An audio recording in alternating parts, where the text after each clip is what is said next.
A paz do Senhor, meus amados irmãos, e com grande alegria que nós vamos meditar em mais uma parte da palavra do Senhor nosso Deus, nesta oportunidade.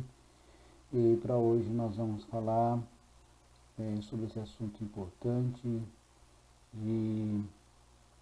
que tem assim chamado bastante a nossa atenção, a atenção de muitos, que é ver e saber como é a face do nosso Deus, como é o seu aspecto, como é a sua fisionomia.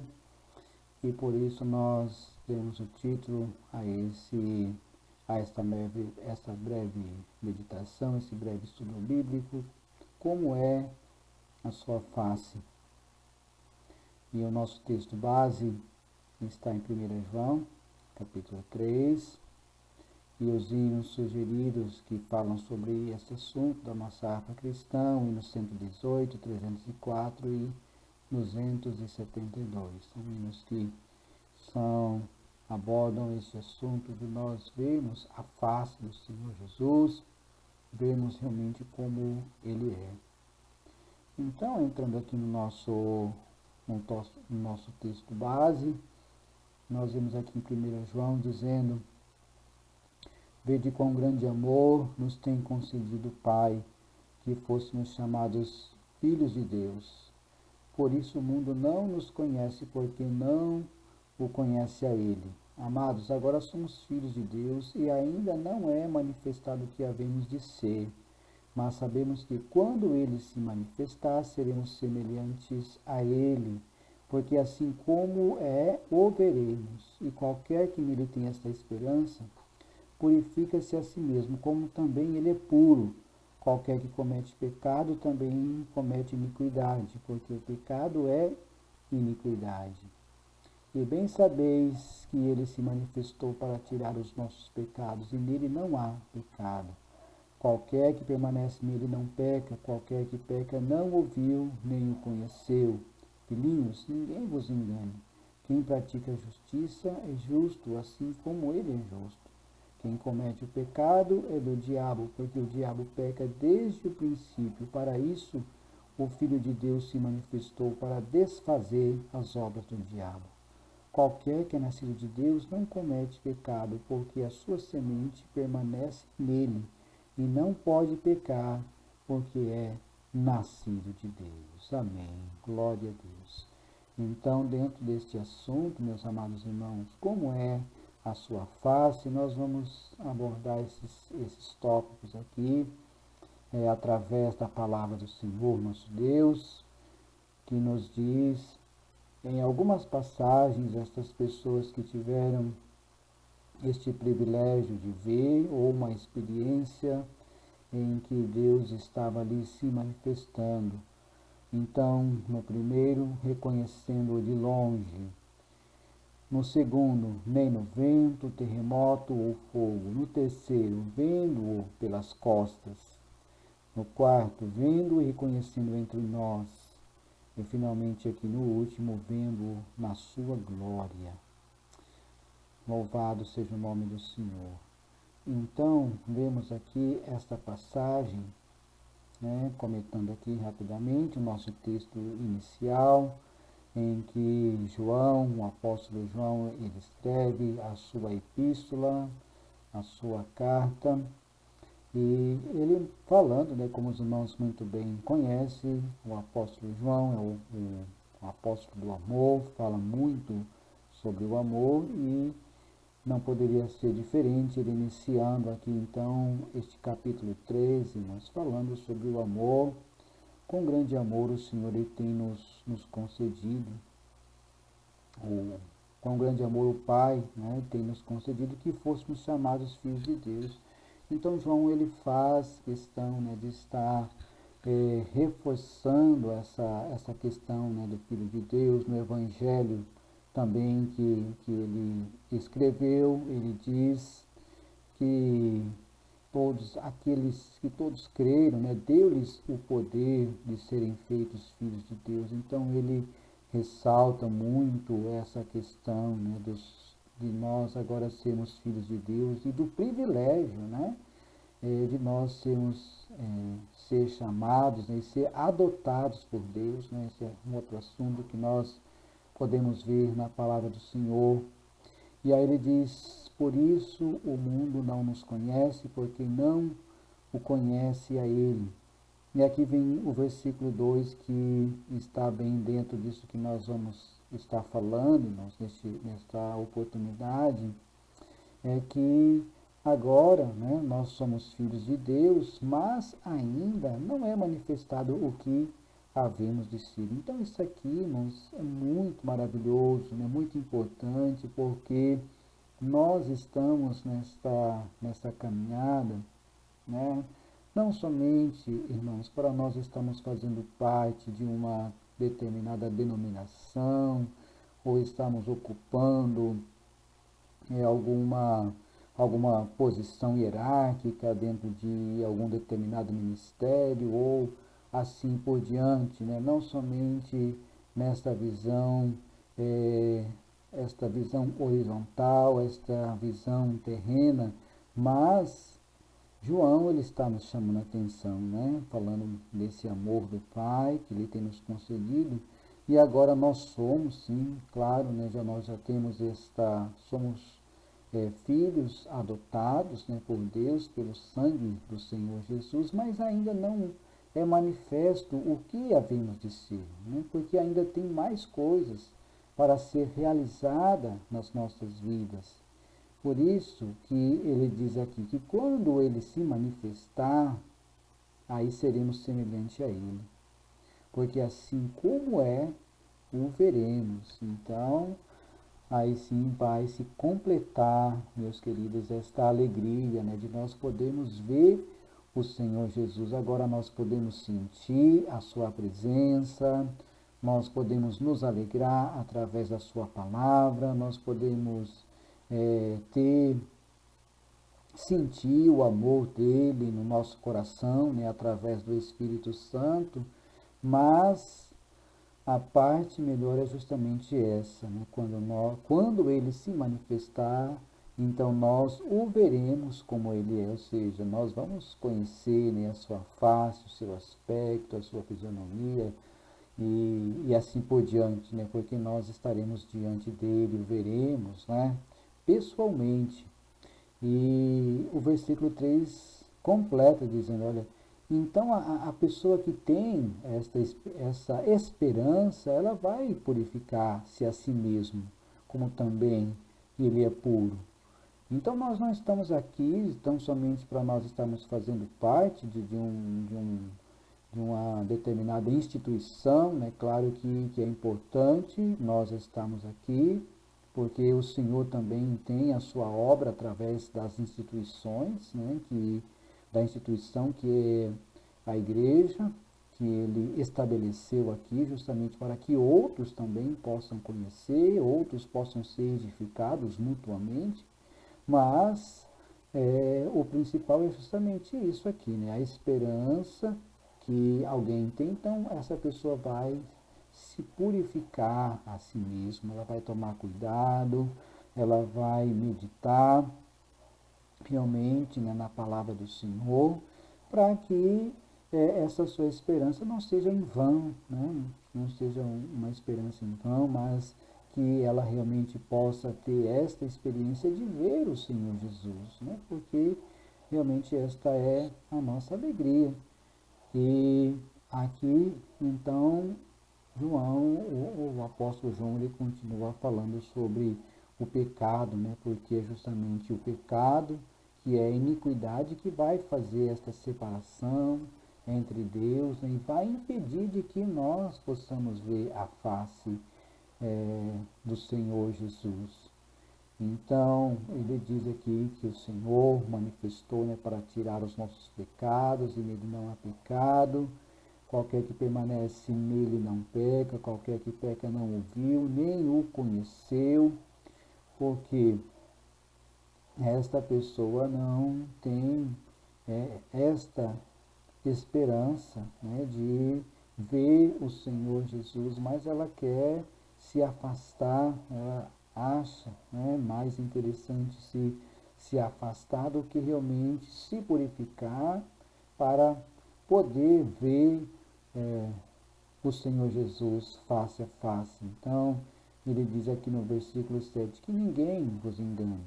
Quem pratica a justiça é justo assim como ele é justo. Então, ele está deixando aqui bem claro, né, para aquele que tem essa esperança, né, se afastar da iniquidade, né, se afastar do pecado, se praticar a justiça, para que esta pessoa realmente possa ver e possa conhecer quem é o Senhor Jesus. Né?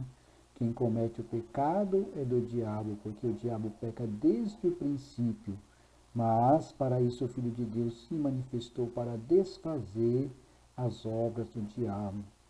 E qualquer que é nascido de Deus, então este versículo 9 aqui fecha, né, este raciocínio muito bem, de uma forma assim muito especial, porque agora realmente, né, o que vai fazer a diferença de alguém que tem essa condição de se purificar, alguém que tem essa condição, essa capacidade, né, de se afastar do pecado, é realmente aquele que é nascido de novo, conforme o Senhor Jesus explicou muito bem para Nicodemos. Olha, o importante é você nascer de novo, você ter essa experiência de que você agora é uma nova criatura. Então, todo aquele que é nascido de Deus, que é aquele que é nascido de novo, não comete o pecado.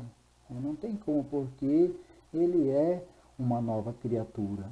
Sim, ele pode, em determinado momento, né, cometer algum deslize esporádico, mas ele vai reconhecer, né, e se arrepender daquilo ali. Ou seja, ele não vai viver na prática do pecado, porque a sua semente permanece nele, né? A semente de Deus permanece nele e não pode pecar porque é nascido de Deus. Então, a pessoa que realmente teve essa experiência, né, que realmente tem essa vontade de ver o Senhor Jesus, somente a pessoa que é nascida de novo, né? E isso é muito importante, né, nos dias de hoje. Nós podemos entender o que é que realmente o Senhor quer da minha e da sua vida, né? Que você realmente tenha essa experiência, né, de ser nascido novamente para você poder ver a face do Senhor Jesus, né? Porque de outra maneira, conforme nós vemos aqui na palavra do Senhor, não será possível, né? Mas vamos ver aqui, meus irmãos, como que algumas pessoas tiveram essa experiência, né? Em Gênesis 18, nós vemos uma passagem muito maravilhosa, em que Abraão, ele estava assentado, né, debaixo de umas árvores, e ali a porta, né, da sua tenda, e de repente ele levanta os olhos e ele vê, né, três homens em pé junto a ele e se aproximando ali dele, né? Então isso o comove, né, imensamente, e ele se levanta, corre à porta da tenda ao encontro, né, daqueles três homens e se inclina à terra como era o costume deles, né? E diz: Meu Senhor, se agora tenho achado graça aos teus olhos, rogo-te que não passes de teu servo, que se traga já um pouco de água e lavai os vossos pés e recostai-vos debaixo desta árvore. Então, imediatamente nós vemos aqui Abraão, ele podendo reconhecer, né, levantando seus olhos e reconhecer que aqueles três homens eram diferentes, né, porque ele estava ali fazendo, né, provavelmente ali por volta, né, do meio-dia, no calor do dia, ele se abrigando ali, não podendo fazer muitas atividades por causa daquele calor. De repente ele olha, levanta os seus olhos e vê aqueles três homens, e ele é tocado no seu coração de que não eram, né, realmente pessoas assim seres humanos, vamos dizer assim, mas eram seres angelicais que estavam ali.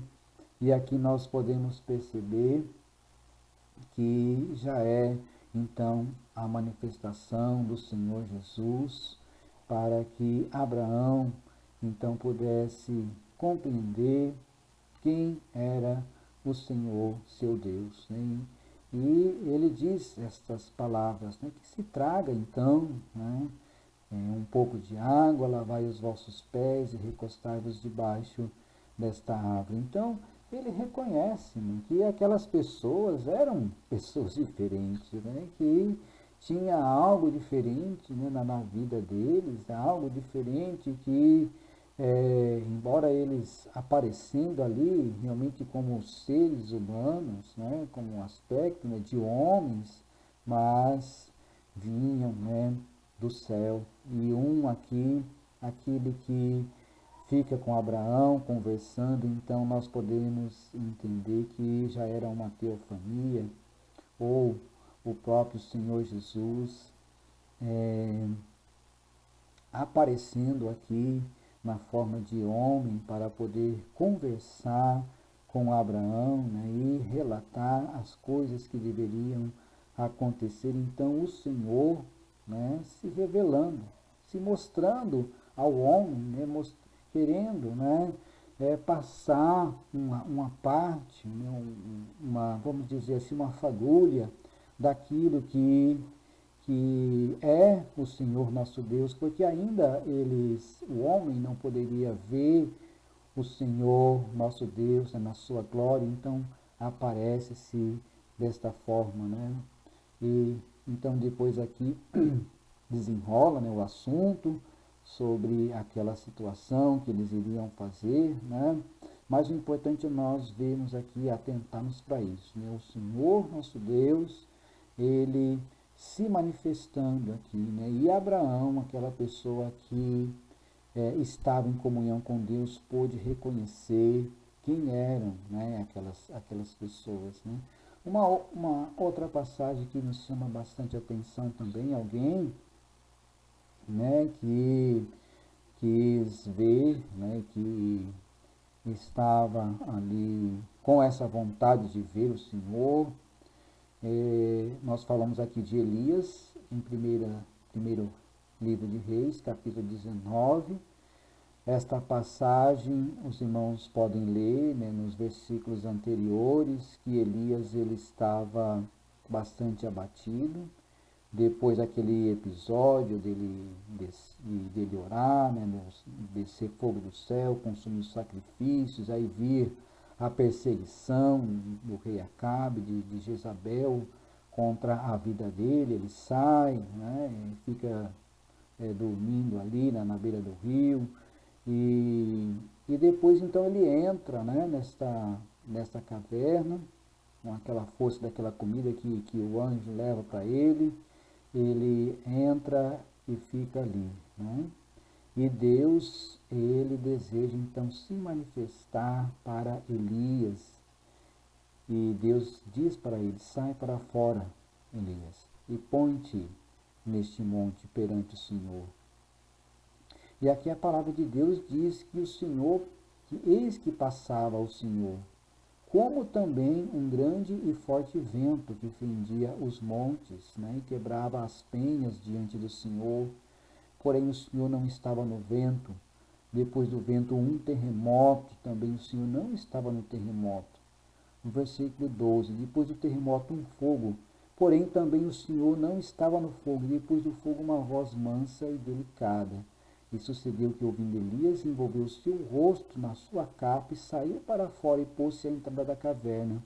E eis que veio a ele uma voz que dizia: que fazes aqui, Elias? Então aqui também a palavra de Deus não diz, né, que Elias pôde ver o Senhor face a face, mas o Senhor estava ali, né? O Senhor estava passando ali.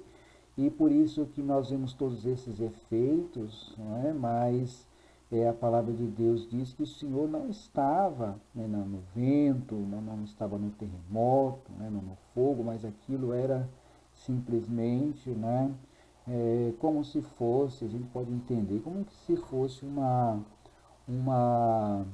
uma barreira, né? Algo assim que realmente estava entre, né, o Senhor que estava passando, né, e todo aquele efeito, né, que o Senhor permitiu, né, que acontecesse para que Elias pudesse então se despertar, né, e ver quem era o Senhor, seu Deus, né, mas depois de tudo isso ele ouve aquela voz mansa e delicada, né, porque, né, Elias precisava ouvir a voz do Senhor, precisava é, conhecer, né, e ver o poder de Deus. Né? Ele não podia ver o Senhor face a face porque ainda ele estava na carne. Né? E nós vamos ver no tópico seguinte que o Senhor ele diz, né, que nenhum homem poderia ver a face do nosso Deus e ficar vivo, né, vê-lo assim na sua glória. Né? Então, por isso, essa barreira, né, que existia entre Elias e o Senhor nosso Deus, né, o fogo, né, o terremoto, o vento, né, um vento forte, ele se protege, né, da sua capa e sai para fora e põe a entrada da caverna, mas ele ouve somente, né, aquela voz. Aleluia. Porque ainda ele não podia ver o Senhor face a face. Né? E uma outra passagem ainda mais interessante, né, ou da mesma forma tão interessante quanto, né, essa que nós acabamos, essas duas que nós acabamos de falar, é essa passagem de Moisés, em que Moisés o vê pelas costas. Né? Como seria isso? Né? Não temos explicação clara para isso, mas vemos aqui a palavra de Deus dizendo, né? E aqui também é um outro episódio em que Moisés estava vivendo, irmãos, que era logo depois, né, da confecção do bezerro de ouro, que Moisés fica irado, quebra as tábuas, né, e aí Deus diz que ele não iria mais com o povo, que é somente a sua presença, e o povo começa a chorar, reclamar, né? E aí, então, nós vemos aqui esta passagem, né? Que Moisés diz, então ele disse, rogo-te que me mostre a tua glória, né? Então, mais uma vez, né? Moisés aqui era bastante ousado, né? Em outras passagens nós vemos ele, né, falando, então risco meu nome do livro da vida, né? E aqui ele tem essa ousadia de falar, então me mostre a tua glória, né? Então acho que ele estava pensando realmente que ele queria morrer, né? Porque para ver a glória do Senhor, né, um homem carnal realmente não teria condição.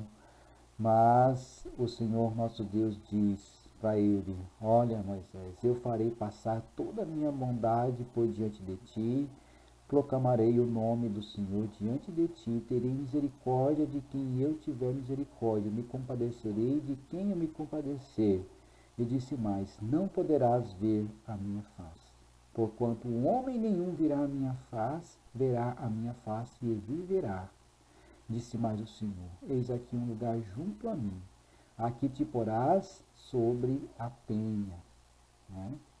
Então, nós vemos aqui o Senhor nosso Deus dizendo, né, que ele tinha que se colocar, né, sobre aquela penha, né, sobre aquele monte, e acontecerá que quando a minha glória passar, pôr-te-ei numa fenda da penha, e te cobrirei com a minha mão, até que eu haja passado. E havendo eu tirado a minha mão, me verás pelas costas, mas a minha face não se verá. Então, irmãos, é uma passagem assim muito profunda, né? Bastante, que muitas vezes assim a gente ainda não tem, né, as palavras corretas, né, com a profundidade correta para nós vermos o que realmente aconteceu ali, em que Deus ele diz isso, né, para ele se colocar então, né, naquela fenda. Deus iria colocar, ia tampar os olhos dele, né, tampar assim a face dele, né? E depois ia passar e ia ver somente pelas costas, ou seja, ainda mesmo Moisés, né, mesmo Elias, mesmo Abraão, por mais, né, que esses homens estivessem na presença de Deus, ainda não tinha condição de ver o Senhor na sua glória, na sua plenitude, né? E é por isso então que havia a necessidade do Emanuel. E quem é este Emanuel? Era o Deus conosco, né? Que Israel devia entender que era aquele Deus tremendo, aquela glória, né, tremenda, que estaria junto deles, que eles poderiam sentir ali, né, vendo o Senhor Jesus, eles poderem sentir, ver um pouquinho, um gostinho, vamos dizer assim, né, da glória do Senhor, né? Porque ainda o Senhor Jesus não estava, é claro, na plenitude da sua glória, né? E então aqui, vendo-o e reconhecendo entre nós, né, o Deus conosco, Emanuel, em que nós vemos aqui Simeão, este homem, aqui em Lucas capítulo 2 e 25, um homem justo, temente a Deus, esperando a consolação de Israel, e o Espírito Santo estava sobre ele. Não dá tempo de nós falarmos sobre todas essas qualidades aqui de Simeão, porque isso seria um outro estudo, mas é maravilhoso nós vemos aqui um homem desta forma, né? E sentimos falta nos dias de hoje de pessoas assim como Simeão, porque muitos, né, já perderam o temor de Deus, né? Não querem mais ver a consolação de Israel. E fora-lhe revelado pelo Espírito Santo que ele não morreria antes de ter visto a Cristo, ter visto o Cristo do Senhor. Cristo, os irmãos muito bem sabem, né, significa Messias ou ungido. Pelo Espírito foi ao templo e quando os pais trouxeram o menino Jesus para com ele procederem segundo a lei, ele então tomou os seus braços, louvou a Deus e disse: Agora, Senhor, despedes em paz o teu servo, segundo a tua palavra, pois já os meus olhos viram a tua salvação. Aleluia. Então veja que privilégio, né, Simeão teve, né, de pegar o Senhor Jesus e poder ver. Então, irmãos, veja como que essa é uma coisa muito interessante, né? Somente aqueles que, assim como Abraão, que pôde identificar o Cristo, né? Antes, o Cristo pré-encarnado, como nós falamos, o Cristo que ainda não tinha vindo como um menino, mas ele pôde identificar e sentir. Aqui também, Simeão, ele pegou aquele menino e sentiu a presença de Deus, né? Porque o Espírito Santo estava na vida dele. E ele pôde ver a glória do Senhor ali se manifestada através, né, daquela criança. Então, essa, irmãos, é a diferença. Outros versículos aqui também, né? Reconhecendo entre nós o Emanuel, 1 João 1, o que era desde o princípio, e o que ouvimos, o que vimos com os nossos olhos, e o que temos contemplado, e as nossas mãos tocaram da palavra da vida. Aqui João novamente, né, falando. Porque a vida foi manifestada, e nós a vimos e a testificamos dela, e vos anunciamos a vida eterna, que estava com o Pai, e nos foi manifestada. O que vimos e ouvimos, isto vos anunciamos, para que também tenhais a comunhão conosco, e a nossa comunhão é com o Pai e com o seu Filho, Jesus Cristo. Né? Então, João, mais uma vez, ele fala aqui, de que ele ouviu, de que ele viu, né, de que ele contemplou, de que a sua mão tocou. Né? Então, ele falou, não, realmente este daqui é o Emanuel, o Deus conosco. Né? Também, esta passagem, né, de João, capítulo 14, nós vemos Filipe dizendo, Senhor, mostra-nos o Pai, o que nos basta. Disse Jesus, estou há tanto tempo convosco e não me tendes conhecido, Filipe? Quem me vê a mim, vê o Pai. E como dizes tu, mostra-nos o Pai. Não crês tu que eu estou no Pai e que o Pai está em mim? As palavras que eu vos digo, não as digo de mim mesmo, mas o Pai que está em mim é quem faz as obras. Crede em mim, que estou no Pai e o Pai em mim. Crede em mim, ao menos por causa das mesmas obras. Então, mais uma vez aqui nós vemos, né? Claro que nós não vamos poder estender com mais profundidade sobre este assunto, mas aqui o Senhor Jesus está falando, olha, se você está me vendo, você está vendo o Pai também, né? Então, mas veja que coisa maravilhosa, né? Aqueles discípulos, né? Simeão, os discípulos aqui, Filipe, tiveram esse privilégio de ver, então, o aspecto, né, do Senhor nosso Deus, né? Através do Senhor Jesus, né? Claro que aqui ele está falando, né, de uma forma espiritual, né, porque alguém que estava olhando para o Senhor Jesus podia ter, né, como eu disse antes, né, esse gostinho de ver como que é o Senhor nosso Deus, né? E finalmente, então, nós o veremos na sua glória, que aí então entra, né, no assunto do texto inicial que nós lemos, né, que como ele é, o veremos, pois aqui em Apocalipse nós vemos aqui, virei-me para ver quem falava comigo, e virando-me vi 7 castiçais de ouro, e no meio dos 7 castiçais um semelhante ao filho do homem, vestido até os pés de uma roupa comprida, e cingido pelos peitos com um cinto de ouro. E ele tinha à sua destra 7 estrelas, e da sua boca saiu uma aguda espada de 2 fios, e o seu rosto era como o sol, quando na sua força resplandece. E eu, quando vi, caí a seus pés como morto. E ele pôs sobre mim a sua destra, dizendo-me, não temas, eu sou o primeiro e o último. Aqui nós podemos lembrar também, né, de todas aquelas passagens, né, que nós falamos de Moisés, né, que Deus pôs a mão sobre Moisés e passou sobre ele, que aquele fogo, né, que aquele terremoto, aquele vento, né, que Elias viu. Então aqui o Senhor Jesus na sua glória, né? E ainda João, ele estava na carne, né? Ou seja, ele não ainda com o seu corpo corruptível, não podendo ver e sentir o Senhor, né, na sua plenitude, mas o Senhor ali o sustentando para que ele pudesse ver, né? E também no versículo 7 diz, e ele vem com as nuvens, e todo olho o verá, até mesmo os que o transpassaram, e todas as tribos da terra se lamentarão sobre ele. Sim, amém.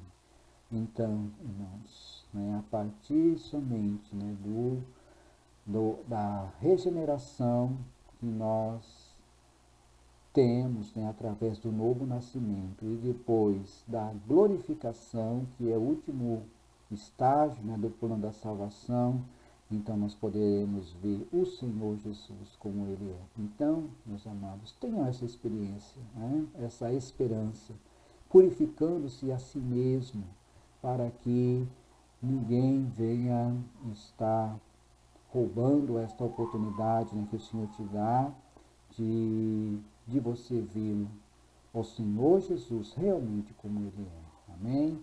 Que o Senhor Jesus nos abençoe e nos guarde. Em nome do Senhor Jesus. Amém.